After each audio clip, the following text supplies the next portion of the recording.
as far as contract goes, I'm not concerned with contract talks at all. Like, I mean, me and my agent talked briefly about it, and I told him, I said, don't tell me anything about a contract until it's like something where it's happening, or if it's something that I need to know. Other than that, like, I mean, if I was my own agent, then I'll have everything to tell you guys about a contract. But I'm not, and I don't talk upstairs about contracts. I don't talk to coaches about contracts.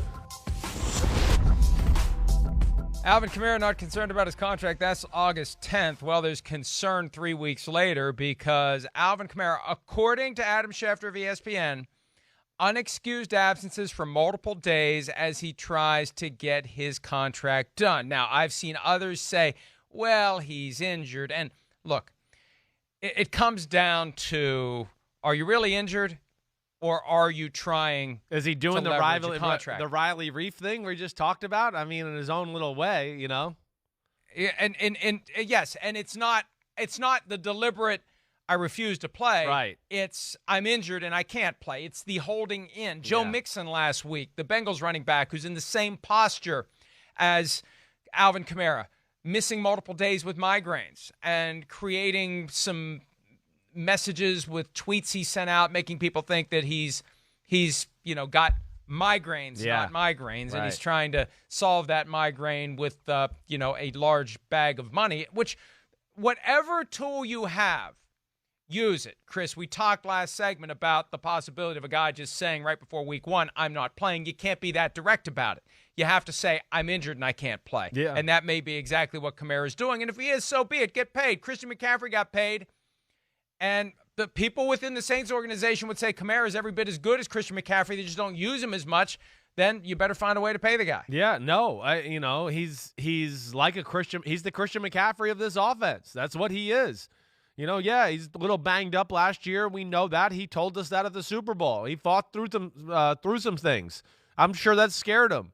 This is a guy that's, again, he's put in a lot of work. He's touched the ball a lot. He's taken a lot of hits. Now he wants some reward. I understand that.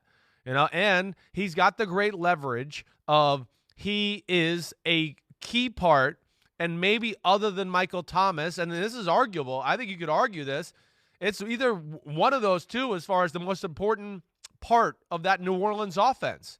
So much of the run game and pass game is formulated around Alvin Kamara and that West Coast offense, especially the pass game.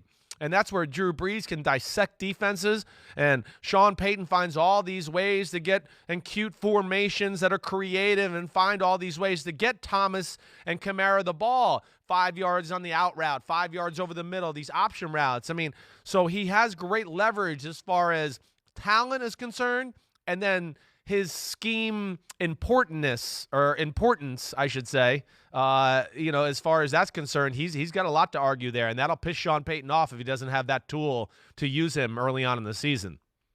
And usually it's not like this for the Saints. They don't have to deal with issues like this. Right. They get things under control. Now, Michael Thomas had to draw a line in the sand last year, but he finally got his money. But it's always harder to show up and shut down than it is to not show up in the first place. But, the new CBA made it more expensive to hold out, so I think we're going to see more and more guys hold in. I think this is going to be a trend, and we've seen several guys where we've at least wondered what we knew that Melvin Ingram was doing it with the Chargers. Yep.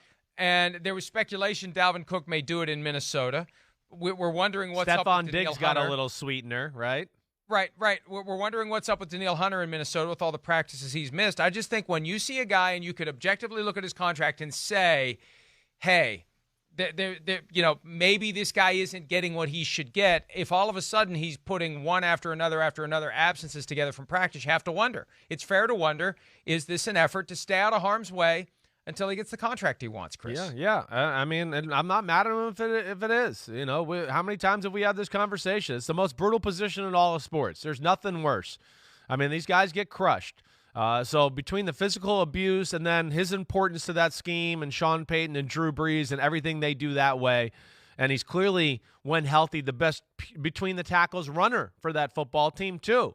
So there's a lot of things that he brings to the table that help that offense go from being, good to really good to one of the best. And Kamara is certainly a big part of that. Kamara, excuse me. Kamara. You got it Kamara. right. I had it right. You reverted Yeah, back to Kamara. yes, Kamara. yes. Kamara. It's properly Kamara. Hi, I'm Mike Tirico, and thanks for watching. Make sure to hit subscribe for the latest news and highlights from NBC Sports.